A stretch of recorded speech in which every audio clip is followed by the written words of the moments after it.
दुर्गा पूजा के शुभ अवसर पर माँ कामाख्या फिल्म्स लऽ कऽ आयल छथि एकटा सुंदर सन भगवती वंदना, जाहि में अपन सुमधुर स्वर से सजौने छथि प्रिया रानी झा। अपने सब सुन रहल छी माँ कामाख्या फिल्म्स के शानदार प्रस्तुति।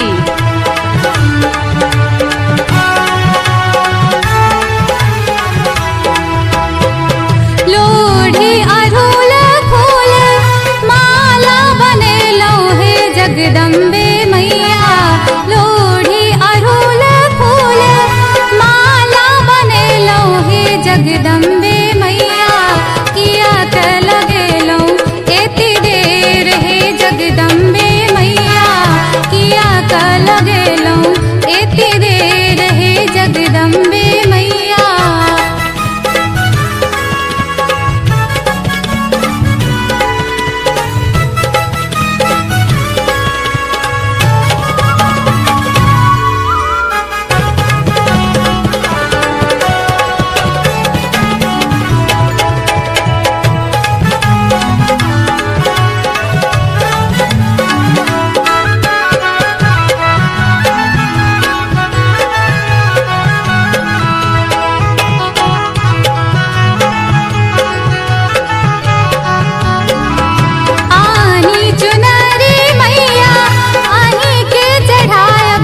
जगदम्बे मैया आनी चुनरी मैया अहीं के चढ़ायब हे जगदम्बे मैया, महावर लगायब पाँव तोर हे जगदम्बे मैया, महावर लगायब पाँव तोर हे जगदम्बे मैया।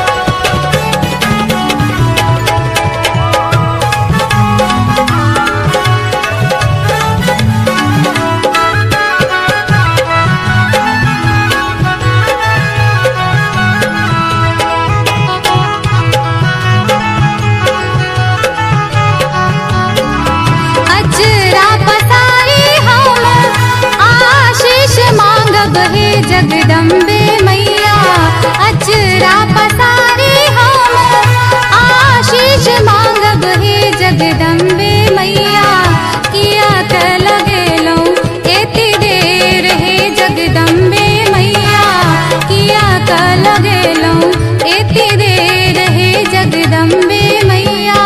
लोढ़ी अड़हुल फूल माला बनेलौ हे जगदम्बे मैया, लोढ़ी अड़हुल फूल माला बनेलौ हे जगदम्बे